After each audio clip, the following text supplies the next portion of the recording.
खूब ही कमाते हैं। चलो भाई, પાકિસ્તાનની અફઘાન પર એર સ્ટ્રાઇક સૌથી વધુ મોજો આ માસ્ટર સ્ટ્રોક કહેવાય, બરાબર.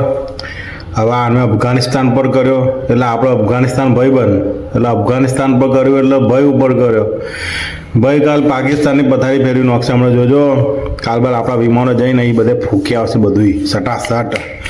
ઓપરેશન સિંદૂર, ઓપરેશન મંગળસૂત્ર આવશે, એની માને ફાડી નાખશે બધાની, આ બધાની કપા કપ. ઓહો વડાપ્રધાન, જો ભાઈ એઆઈ ઇમ્પેક્ટ સમિટમાં દુનિયાને ભારતની તાકાત જો આ છે તાકાત આપણી. જોયું તમે, આ ગલગોટિયા ફલગોટિયાવાળા એક બે કિસ્સા મૂકી દો તો બાકી આ બધું સક્સેસ જ છે. પેલા ઓપન એઆઈ ને એ બધા વાળા તો ઇન્ડિયામાં મતલબ ભાઈ રહેવા માંગે છે કે અમને રહેવા દો મોદીજી. પણ મોદીજી કહે નહીં ભાઈ, મારા દેશમાં પહેલાં મારી જનતા રહેશે, તમે બધા બહારથી કામ કરો, બરાબર, અહીંયા ના આવો. બાકી આ બધી કંપનીઓ તો અહીંયા ચાંદની આવા તૂટી રહી છે ભાઈ. વિશ્વગુરુ જે આપણા છે ને, એમના દિમાગ જેવું કોઈ પહોંચી ના શકે ભાઈ, બરાબર. તો આવ્યો કાશ્મીરમાં કિસ્તારવાળમાં જૈશ કમાન્ડર સહિત, ઓહો જો આવી ટ્રેનિંગ આલેલા કમાન્ડો ભૂકા બોલાવી નાખ્યા, એમ ઘૂસવા નહીં દેતા કોઈને અંદર. એસઆઈઆર પછી 9 રાજ્યમાં મતદાર ઘટ્યા. બોલો, મતદાર ઘટ્યા, આનાથી કેટલો મોટો ફાયદો થશે. ચૂંટણી વખતે આટલા લોકો ઓછા આવશે, આટલા લોકોને ઓછા મેનેજ કરવાના, કેટલો પૈસો બચશે. મતલબ પૈસાનું એક એક રૂપિયાનો હિસાબ રાખે છે ભાઈ, એક એક રૂપિયાનો. તમે લોકો તમારા ઘરમાં નહીં રાખતા હોય એવો મોટો રૂપિયાનું ધ્યાન રાખે છે ભાઈ, બરોબર છે. જો એસઆઈઆરમાં જેટલા બધા ઘટ્યા ને ધબાધબ, એટલી રાજ્યને ઇન્કમ થશે, એટલું જ જોરદાર આપણી ઇકોનોમી ઉપર જશે. દિલ્હી પોલીસ દ્વારા તોયબાના 8 આતંકી પકડી પાડ્યા. બહારથી ભલે આ કેવું છે, પેલું તાર કૂદીને આવી જતા હોય ને, પણ અંદરથી તો અમે પકડી લેવાના, એમ છેક અંદર આવશે ને તો પકડી લઈશું ગયા, બરોબર. તમારે ત્યાં તાર કૂદીને આવતા આવતા જો બચી ગયા તો અમે અંદર પકડી લઈશું. એટલે દેશ જોવા, મતલબ અહીંયા ત્યાં મારી નાખ્યા એ બધા વધ્યા હશે, અહીંયા પકડી ગયા, મતલબ કોઈ બચ્યું નહીં. બોલો, સેફટી, આટલી સેફટી કોઈ સરકારે આપી તમને? આ છે જોરદાર કમાલ. એનઆરઆઈ યુવક સાથે મારામારી વિવાદ, એમએલએ હસમુખ પટેલ સામે વિરોધનો વંટોળ. અરે આ તો ખાલી જસ્ટ તો કહેવાનું હોય, બાકી આ બધું જોરદાર અંદર ખાને વિખરાઈ જ ગયું હોય ને. એનઆરઆઈ યુવકોને તો ભાઈ શું ભાઈ, તમારે ડોલરના ભાવ વધારે આપ્યા તો હજુ બીજું શું જોવા? મંત્રી વિશે થોડું આ બધું કંઈ કહેવાય, આ બધું તમારો વિરોધ કરાય, ખોટી વસ્તુ જ ભાઈ. કેસ બેસ પાછો લઈ લોજો. આ તો પ્રેમથી કોઈક વડીલ સમજાતું હોય તો સમજી જવાનું હોય તમારે. હસમુખભાઈ સમજાવતા હશે તમને, તમે આ રીતે ખોટી રીતે ભાઈ કેસ કરો, ચાલતું હશે? જરાય ના ચાલે ભાઈ. પત્ની અફસર હોય તો સાચવવું, ઘરવાળા ઉપર કાર ચડાવી દીધી. બોલો, અફસર હોય તો કાર, બરોબર, ટીચર હોય તો એક્ટિવા ચડાવશે, અને વધુ ઘટ્યું તો તમારા પર જિંદગીનું રોલર તો ચડી જ ગયું છે, સમજી જરો જરા. એસબીઆઈને કનેક્ટિવિટી માટે ઓર્ડરની 9 ટીપી સ્કીમ મંજૂર થશે. સાણંદ કલોલ સુધી વિકાસનો રૂટ. આ જો વિકાસ, મતલબ કેટલી બધી ટીપી પડે અને કેટલા બધા રોડ ને બધું બનશે. વિકાસ એકદમ સૂમ સપાટ જઈ રહ્યો છે. બુલેટ ટ્રેનની ડબલ સ્પીડે, બરોબર. આ બધી જગ્યાએ જો ભાઈ તમે બધા જો જેટલા પૈસા હોય ને ભેગા કરીને આ બધી ટીપીને આજુબાજુ જમીન લેવાનું ચાલુ કરી દો, ખૂબ પૈસા કમાશો, બરોબર. કોઈક નેતાએ લઈ લીધી હશે જગ્યા, પણ તમારે એમના જોડેથી લઈ લેવાની. નેતાનો તો ફાયદો થાય, તમારો ફાયદો થાય, બરોબર. આ બધી જગ્યા ઓલરેડી બધી બુક થઈ ગયા છે, પણ તમે માગશો તો તમને નેતા હાલશે કે આપણા દેશના નેતા કે એટલા ખરાબ નહીં, બરોબર. 2-4 કરોડ વધારીને તમને આપી દેવાની, એટલા માટે તો લીધી હોય, બહુ ચિંતા નહીં કરવાની. 1928 કરોડની છેતરપિંડી કૌભાંડમાં અંતે વસંત ગજેરા વિરુદ્ધ ગુનો નોંધાયો. બોલો, આટલી મોટી છેતરપિંડી અંતે છેલ્લો ગુનો નોંધાયો. એમ કેવું છે આપણા દેશની આ ખાસિયત છે ભાઈ, બરોબર. જ્યાં સુધી પાક્કું ના થાય ને કે ભાઈ આટલા પૈસા લીધા છે, એમ એક રૂપિયાનો હિસાબ ના લઈ લે ને ત્યાં સુધી ગુનો નહીં નોંધતા. ખાલી ખોટું કાગળ પેપર બગાડવું ભાઈ. ગુનો ત્યારે જ નોંધો જ્યારે 100% ફાઇનલ થઈ ગયું ને તો, એમ ન કે ભાઈ ગુનો નોંધવાનું ખાલી ખોટું એફઆઈઆર કરો. બિચાર અમારા મિત્રો બધા ફરવું પડે, ક્યાંક બહાર બધું ઇન્વેસ્ટિગેશન કરવી પડે, કરવાની જરૂર નહીં. ગુનો પાક્કો થાય ને પછી જ નોંધવાનો, એમ. પાકો ના થાય તો ખાલી ખોટા પેલા કાગળિયા કરીને જવું જ બધું, બરાબર. એટલે એફઆઈઆર તો ત્યારે જ થઈ ગયો જ્યારે પાક્કું એકદમ હાથમાં દેખાઈ જાય ને. 19-28 કરોડની નોટો તાણ જ કરવાનું, બરોબર છે. દ્વારકા દરિયામાંથી 1 લાખ પેકેટ સિગરેટ સાથે. આ લોકો સિગરેટે બહારથી લાવે છે, મંતવ્યમાં તો આ બીજા બધા ડ્રગ્સ લાવતા હશે. ચાર હીરાની ઝડપાય. આ ઈરાનમાં પેલા ટ્રમ્પે બોમ્બારી કરી લાગે છે તોય બધા ભાગી ભાગી અહીં આવે છે શું? અમને ખબર પડી જાય એડવાન્સના ભાવ વધી ગયા. હા હું કહેતો હતું દુકાને 35 રૂપિયા થવાના છે, ખબર નહીં કેટલા થશે. ધ્યાન રાખજો ભાઈ. આ જો અહીંથી બહારથી ઇમ્પોર્ટ કરી મંગાવે છે લોકો. એવું હતું આપણે કોઈ ઓળખીતા હોય દુબઈથી આવતા હોય ચચા તો મંગાવી લો એમની જોડે 4-5 કાર્ટૂન. ઉનાળાના આગમનથી છડી બરાબર. જો દેશની બધી ઋતુઓ કેટલી ટાઈમસર ચાલે છે. તમને લાગ્યું કે ઠંડી થોડી વધી રહી છે, ફટ લઈને ઉનાળો ચાલુ કરી દીધો બરાબર. હવે આપણા દેશમાં જ થાય, બીજા દેશોમાં તો બધા ઠંડી મરી જતા હોય બધા. આપણા દેશમાં બધા ગ્લોબલ વોર્મિંગ કશું ના થાય. મસ્ત ઉનાળો ચાલુ થઈ ગયો છે. બહાર તમારે સ્વેટર બેટર મૂકી દેજો ધોઈને. ગુજરાત યુનિવર્સિટીના 126 જગ્યામાં ભરતી. બોલો આટલી બધી ભરતીઓ થાય છે અને તમે બેરોજગારીનું પેલું રોતરું હો કે તે ચાલે. જોરદાર. 11,138 ક્લાર્ક, સૌથી 10,237 સોરી. આટલા બધા એટલી બધી ભરતી પડતી હોય, તમે પાસ ના થઈ ગયો કે વોક તમારો છે ભાઈ બરાબર. અને પેપરનું સેટિંગ બેટિંગ તો પાડ દેવું પડે તમારે. કોઈ નેતા બેતા સેટિંગ બેટિંગમાં કરતા હોય, કોઈ બીજા મંત્રી આજુબાજુ કોઈ સંત્રી કરતા હોય સેટિંગ તો કરવાનું ભાઈ. સેટિંગ કરવામાં શરમાવો છો છે ને? આટલી બધી નોકરી પડો તો ભાઈ તમારે ચાંક તો કરીને સેટિંગ પાડવું પડે ને ભાઈ. સરકાર તો તમારે આટલા બધા પાડ જ છે ને, કેટલા બધા પદ છે, આટલું તો બોલતા નહીં ખવાતા એટલે મોટા નંબર છે તમારે બરાબર. એટલે સરકારને દોષ ના આલો તમારે નોકરી નહીં તો. આટલી બધી અરજીઓ તો પરીક્ષા પાસ કરો ને ધ્યાન રાખો, તૈયારી કરો તૈયારી. મારાથી નહીં થતી એવું બધું કહેવાનું જ નહીં. એરપોર્ટમાં પ્રવેશ આસિસ્ટન્ટ સબ ઇન્સ્પેક્ટર પાસે પાસ માંગતા શખ્સને લાખો માર્યો. જો ભાઈ મોટી મોટી હસ્તી હોય, તમે મોડા ઉપરથી ના ઓળખો તમારો ગુનો કહેવાય બરાબર. પાસ કરી દે માગી શકો તમે, ત્યાં તમારી નોકરી છે પાસ માગવાની. પણ એ ભલે હોય, માણસના ચહેરા પરથી ઓળખીને તમારે સલામ મારીને જવા દેવાનું. આમને સલામની આદત હોય ભાઈ બરાબર. તમારી આદત છોડવી કેટલી મુશ્કેલ વસ્તુ છે. તમે કોકને એવું કહો કે તમારી આદત છોડ દો આવી કે તમને અમે સલામ ના મારીએ તો કેવું ખોટું લાગે. એટલે તમારે સલામ મારી દેવાની ભાઈ. આ બધું ખોટું ખાલી બિચારાને એરપોર્ટ પર રોક્યો, ચોક ઇમ્પોર્ટન્ટ મિટિંગમાં જતો હશે. 2-4નો કરી નાખવા જરા. સોલામાં ખાનગી ગૃહ ઉદ્યોગમાં સ્ટેટમાંથી 2 કર્મી રૂપિયા 25 લાખનું ઉપર. જો ભાઈ આ 2 કર્મી બિચારા કદાચ ઉપાડ માગ્યો હોય બરાબર, કંપની ઉપાડ ના લે તો આ લોકો લઈ ગયા આટલા પૈસા બરાબર. પણ તમે આ રીતે કંપની ચલાવતો ધ્યાન રાખો. કોઈ બી નાનો મોટો મજૂર પૈસા માગે ફટ લઈને હાલ દો, બિચારાના જે 100-500 માગે આપી દેવાના.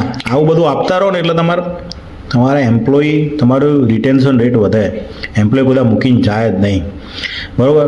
એટલે આ બધું જો કરવું ના કરાવવું હોય ને એમ્પ્લોય જોડે, મસ્ત જ્યારે ઉપર માગે ને ત્યાં આપી દો.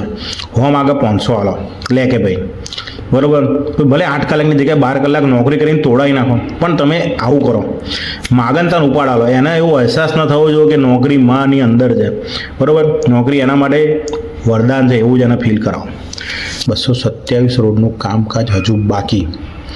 તે ભાઈ એકદમ થોડી બનાવી દેવાય બરાબર. તમે જે ખાડા ખૈયામાં જતા હોય, અચાનક સ્મૂથ રોડ બનાવતો તમારે માનસિક આઘાત લાગે તમને બરાબર. એકદમ સવાર ઉઠીને ઘરની બહાર નીકળો ને એકદમ પાકા રોડ થઈ જાય, શોખમાં એ અડધી પબ્લિકને બિચારા ડિપ્રેશનમાં જતા રહે ભાઈ. એટલે રોડ રસ્તા ધીમે ધીમે બનાવવું એ સરકારનો જોરદાર માસ્ટર સ્ટ્રોક કહેવાય. એટલે તમે આવી ન્યૂઝ શું લેવાનું તમારા મગજમાં? સરકાર એટલા માટે ધીમે ધીમે બનાવી રહી છે કે લોકોનો શોખ ના લાગે બરાબર. એકદમ રોજ ખાડા કેમ જતા હોય, તમારા કમરોની પથારી ફરતી હોય અને અચાનક પછી પેલો રસ્તો સીધો થઈ જાય તો પછી પેલી કમરનો પટ્ટો લાવેલો બધો મોથો પડે. એટલે આ બધા પૈસા તમારા બચે બરાબર. ખોટું તમે પૈસા ખરીદી લીધું હોય તો પછી તમારે પડી ના રહે. તે બધાનું ધ્યાન કોણ રાખશે? આ વિકાસવાળી સરકાર ધ્યાન રાખશે બરાબર. તમારે ચિંતા નહીં કરવાની. જો ઝેરનું મારણ ઝેર બરાબર. સાપ કરડ્યો તો સાપથી ફરી એકવાર કરડાવો. ના બીજું કંઈક કહે છે, શું કહે છે? એન્ટી વેનમ તૈયાર કરશે. હા એટલે ભાઈ લોહે કો લોહા કાટતા હે. હા મિર્ઝાપુર સ્ટાઇલ બરાબર છે. શિક્ષકો છે ને આ વસ્તુમાં ફસાયા. આ કેવું હોય, તમારે કોઈ છોકરાને આ વસ્તુ વિશે ભણાવવું હોય તમારા સ્કૂલમાં કે ડિજિટલ અરેસ્ટમાં શું થાય છે, કઈ રીતે થાય છે, તો એનું ક્યાંક પ્રેક્ટિકલ તો થવું જોવાનું. તો આ લોકો આ મેડમે પ્રેક્ટિકલ કરી લીધો બરાબર કે ભાઈ આ ડિજિટલ અરેસ્ટમાં આ રીતે બધું થાય છે. હવે આ જે મેડમ સ્કૂલમાં છોકરાને ભણાવશે, એક કઈ છોકરાનું જિંદગીમાં ડિજિટલ અરેસ્ટ નહીં થાય બરાબર. એટલે તમારે આ બધી વસ્તુ છે ને પોઝિટિવ લેવાની બરાબર. જિંદગીમાં બહુ એકદમ બી પોઝિટિવ એકદમ જોરદાર રોકેટ જ જઈ રહ્યો છે આપણા દેશનો, બરાબર. ઇન્સ્પેક્ટર રાણા પૂરી તો બધા ગાણા એમ એ રીતે ફટાફટ. આ પત્તું બહુ જોરદાર લાગતું નહીં, પણ શું છે, રાજસ્થાનમાં આઈસ્ક્રીમની ડિલિવરી કરી ખાલી કેરેટોમાં 2.25 કરોડનો દારૂ. જો આ કહેવાય દિમાગ, બરાબર. આઈસ્ક્રીમની પેટીમાં લઈ જવાય દારૂ લાખીને, તો આઈસ્ક્રીમે બગડે ને દારૂ એ બગડે. પેટી ખાલી કરી આવે રાજસ્થાન જઈને પછી પાછો લઈને આવે છે, બરાબર. અહીંયા લાવું ગુનો છે ભાઈ આ બધું, બરાબર. તમારે અહીંથી બધાને આબુ બોલાવી લેવાના, આબુ બોર્ડર પર જ આમ લાઈનસર ઊભા રહો, અમારી પબ્લિક આવીને પી જશે તમારે. ગુજરાતમાં આ બધું લઈને ના આવો, ગેરકાયદેસર વસ્તુ છે ભાઈ, બરાબર. ખોટી વસ્તુ છે, ચોકડી મારો ના લાવો આ બધું કશું. ટ્રેનમાં ચેન પુલિંગની ઘટના. આ બોલો, આ ચેન પુલિંગ, આ શું છે, તમારી સિસ્ટમ ટેસ્ટિંગ ચાલે, યુનિટ ટેસ્ટિંગ કહેવાય, black box testing, white box testing, આ બધું ટેસ્ટિંગનો સ્ટેજ છે સરકારનો. આ બધા જે માણસો હશે ને આ બધા ટેસ્ટરો હશે. આ પેલા કેવું મંકી ટેસ્ટિંગ કરે ને ભાઈ, આ બધું એવું ટેસ્ટિંગ ચાલે છે. ખોટું તમે એવું થોડી કહેવાય કે ભાઈ ટ્રેનો રોકી દીધી ને આ બધી ધરપકડ, તમે ટેસ્ટની ધરપકડ થોડી કરી શકો ભાઈ, બરાબર. ટ્રેનો હરખી ચાલે, કોદા આ ચેન ખેંચીને કોદા તમે ચેક કરી હોય, આવા માણસોની જરૂર છે આપણે, જે લોકો ટ્રેનની બધું ચેકિંગ બેકિંગ રાખે, ટ્રેન સલામત છે કે નહીં એ ખબર પડે. સુરતમાં ટપોરીએ 2 બાળકોને બ્લેકમેલ કરી નાણાં પડાવી લીધા, બરાબર. આ બે શું થાય, આ 2 બાળકોને જિંદગીભરનો એક જોરદાર અનુભવ મળી ગયો, બરાબર. હવે આ 2 બાળકોને જિંદગીભર કોઈ છેતરી નહીં કરે, બરાબર. આનું પોઝિટિવ આ રીતે લેવા તમારે. આ શું થયું ભાઈ, અજય રથ અટક્યો. આની પાછળ કોઈ ગણિત હોય, કઈ રીતે, અહીંયા હારી જાઓ તો કાચ પેલું ગોળ ગોળ ફરીને કદાચ પાકિસ્તાન જોડે મેચ આવો તો ફરી પાકિસ્તાનને હરાવવાનો મોકો મળે ભાઈ. આ વસ્તુનું તમે તો સમજા એવું કરવું પડશે થોડું, એમ કે મેચ હારવું. બિચારા સાઉથ આફ્રિકા તો આપણને ગમત છે એટલે બધા ગુજરાતમાં રમત આ તો ભાઈ ખેલાડી, હા, બિચારાને કેચ પકડી લીધો તો પેલા ટાઈમ, એટલે આ વખતે જીતવા દેવું પડે. તમે સમજો આ ખેલ ભાવના છે આ બધી, બરાબર. આવું થોડું હરાવી દીધું ને હારી ગયા ને એવું બધું ના કહેવાય. આ ખેલ ભાવનાથી અમને જીતવા દીધા, અને પછી પાકિસ્તાન આવશે, પાકિસ્તાનને હરાઈશું ફરી, એટલે દેશમાં મજા પબ્લિકને એમ. અને ત્યાં પાકિસ્તાનમાં ટીવી ફૂટશે અલગ, દિલમાં કેટલી ઠંડક થશે. હા હા હા. સીએસકેના સીઓએ પુષ્ટિ, MS ધોની IPL 2026. આ માણસ ક્રિકેટનો અંડરટેકર છે ભાઈ, બરાબર. ગમે ત્યાં ઊભો થઈને બેટ લઈને દોડશે, સ્ટ્રોબેરીના ફાર્મમાંથી આવીને કે ટ્રેક્ટર ઉપરથી કૂદકો મારીને આવશે, પણ આ ભાઈ ક્રિકેટ રમશે. એટલે તમારા છોકરાઓ બી જ્યારે મોટા થઈને IPLના ઓપ્શનમાં જો ભૂલથી ગયા, ધ્યાન રાખવું, આ માણસ ત્યાં ઊભો હશે, બરાબર. આ માણસની કેપેસિટી પર શંકા નહીં કરવી. એકદમ આંખોના પલકારામાં સ્ટમ્પિંગ કરી નાખે તો તમને લાગે કે 2026 આ 2066 સુધી રમવાનો ખેલાડી છે, બરાબર. આના પૈસા છૂટતા નથી આ માણસને, એ વસ્તુ સારી કહેવાય, બરાબર. પૈસા માટે જ છે જિંદગી, આ જ વસ્તુ અમે સમજી જો તો ભાઈ, બરાબર. રમવું ના રમવું, મેચના પૈસા મળે, શું કામ ના પાડ્યું ભાઈ, હે. દિમાગ છે, ખેલો દિમાગ છે, એ આ ભાઈનો મેઇન છે, ખેલો દિમાગ છે. ચીનમાં આતશબાજી, બોલો, આ ચીનવાળા બધું કરે છે, કેવું પેલું પ્રદૂષણ કરતા હશે. આપણે અહીંયા આવું આતશબાજી જ નહીં કરતા. પ્રદૂષણ આપણા દેશમાં પહેલો મુદ્દો છે. પ્રદૂષણ અમે એટલું બધું ક્લિયર રાખીએ છીએ કે પ્રદૂષણ થવા જ નહીં દેતા, એટલે આ બધું ઉજવણી જ નહીં કરતા, બરાબર. અમારો દેશ એટલા આગળ છે, તમારો દેશ આ ચાઇના એટલા પાછળ છે આ બધું કરીને, બરાબર છે. બીજું શું આવ્યું ભાઈ, સેલ્ફી વાયરલ, બરાબર. એની મરજી 19 હોય, 9 હોય કે 28 હોય, 99 હોય કે 93, 95 ગમે તે હોય, એની મરજી થઈ એ કર્યું. તમારે આપણે બધાને શું સલાહ આપવાની ભાઈ, બરાબર. મોડર્ન ઇન્ડિયા છે આ બધું. પેલા વિદેશમાં પેલી બધી નહીં 4-5 લગ્નો 5-5 મિનિટે લગ્ન કરતા, આ તો કેટલું સભ્ય લાગે. આ બધું જરૂરી જ ભાઈ, બરાબર છે ભાઈ. આના માટે આપણે ખુશ થવું જોઈએ. ઘણા બધા લોકોની મનની ઈચ્છા આ ભાઈ જે પેલું નહીં કહેતા તું મેરી જિંદગી જી રહે, એવું છે ભાઈ. આ બરાબર, હા બરાબર, જીત ઉતાર, બરાબર, જલસા કર તું તાર. ઓહો, પંડ્યા સાહેબે છોકરાને ગિફ્ટ આપી ભાઈ, ગાડી, બરાબર. અમે ગિફ્ટમાં મમ્મીને જોડી ગાડી આપી દીધી, બરાબર છે. બોલો, આ છે કેવું છે, બોલો, આ કેવું કહેવાય. એક માણસ એક સાથે 2 ઘર ચલાવે છે, કેટલી મોટી વસ્તુ કહેવાય. આ પાર્ટી ખબર નહીં જો છૂટા થયા ભાઈ કમાય કે નહીં કમાતી, બટ આપણા ભાઈ કેટલું ધ્યાન રાખી રહ્યા છે, બરાબર. છોકરાના નામે આપે છે ગાડી, એટલે ખબર છે કે જો આ લઈને આવી ના જાય, એટલે છોકરાના નામે ગાડી કરી દીધી. બહુ સરસ, બહુ જોરદાર હોશિયાર માણસ છે ભાઈ. સૌથી ઇમ્પોર્ટન્ટ ન્યૂઝ છે. નહેરુએ દુનિયાને નાગિન ડાન્સ દેખાડ્યો. બરાબર. જો નાગિન ડાન્સ ઉપર વાત આવી તો થોડું આપણે આમના પક્ષમાં છીએ, કેમ કે આપણે ભાઈબંધોના લગ્નમાં બહુ નાગિન ડાન્સ કરે છે. બરાબર. પણ તોય વાત સાચી છે ભાઈ. તમે અત્યારે જો અમારે કેવા વિશ્વગુરુ અમારા જે છે મોદી કાકા કેવું બધાને એઆઈ બતાવે છે. તમે આ નાગ બતાવતા હતા એ વખતે તમે એઆઈ ચમ ના હોધ્યું એમ. તમારે એ વખતે એઆઈ હોધી લીધો. બરાબર. દુનિયામાં ભલે નાગનું આ બધું ચાલતું, તમારે એઆઈ હોધી લેવું હતું ને એ વખતે. બહુ જ નબળા. હા છે આપણા ભાઈ એક નંબર. બરાબર. જોરદાર. એટલે કેવું અત્યારે બી સમાચારમાં બોલો આ ભાઈ હજુ આવી રહ્યા છે. બરાબર. માણસે કંઈક તો કર્યું હશે એવું જોરદાર કે હજુ બોલો આ સમાચારમાં હજુ બિચારાને લઈને આવે છે. છેતરપિંડી તો આ બધું કેવું છે, છેતરપિંડી નીકળી આવ્યું કેવું આ બધું એક્યુઆઈ બધું કે શું કીધું ભાઈ, એક્યુઆઈ મશીનની જમીન નજીક પાણીનો છંટકાવ કરી પ્રદૂષણના આંકડા ખોટા બતાવવાનો ખેલ. આ કેવું છે, આંકડા ખોટા બતાવી રહ્યા પણ એ લોકો પાછળથી કામ બહુ કરતા હોય. બરાબર.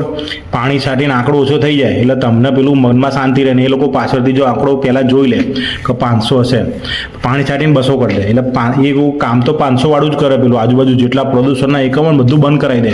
પણ શું જનતાને ખોટું ટેન્શન ના થાય એટલા માટે આ પેલો આંકડો નાનો બતાવી દેવાનો કે ભાઈ તમારે ત્યાં આટલું આંકડો નાનો જાય એટલે જનતા બીજા મગજમાં ફ્રેશ થઈ જાય. પછી આ લોકો પાછળ જે એકદમ ટીમ દોડાવીને ચકાચક બધી આજુબાજુની બધી જે કન્સ્ટ્રક્શન બિલ્ડિંગ કે ભાઈ જ્યાં બી જ્યાં ધૂળ ઉડતી બધું બંધ કરાવી નાખે. એટલે આ બધું માસ્ટર સ્ટ્રોક, આ બધી આ સરકારમાં બધા માસ્ટર સ્ટ્રોક આ રીતે જ રમાતા હોય. આપણા તમારા નાના મગજમાં આ બધી વાતો ના બેહે. બરાબર. એટલે આવું બધું તમે એવું વિચારતા જ નહીં કે આ બધું ખોટા આંકડા બતાવે છે. ખોટા આંકડા જ નહીં, આ તમારા માટે આંકડા ખાલી નાના કર્યા છે ખાલી. બરાબર. બાકી તો આ લોકો ફૂલ ફેઝમાં કામ કરે છે. બરાબર. આટલું સરસ જો ગ્રીનરી કરીને આ બધું તમારા માટે, તમારા મનમાં શાંતિ રહે ને એટલા માટે આંકડો નાનો બતાવવો પડે. બરાબર. બાકી કામ તો 24 કલાક કરતા હોય લોકો. શું છે બધા સમાચાર. રાજ્ય સરકારના નબળા તંત્રને કારણે તોતિંગ લેણા ફસાયા. આ બધું કેવું છે, ઉધારી કરીને જીવવું ને તો મરદની નિશાની છે. આ તમે આવું કહો કે ભાઈ નાણાં ફસાયા ને આપણા પેલા કોકને લેવાના પૈસા છે ને એ બધું નહીં જોવાનું. બરાબર. આ બધું કોકને આપ્યું હોય તો બધું ઓળખાણમાં આપ્યા પૈસા. બરાબર. જમાઈ બમાઈ થતા હોય તો થોડી કે માગી લેવાય પૈસા કે ભાઈ અમે તમને આટલા આલ્યા ને આટલા આલ્યા. સંબંધીનું ધ્યાન રાખો. બરાબર.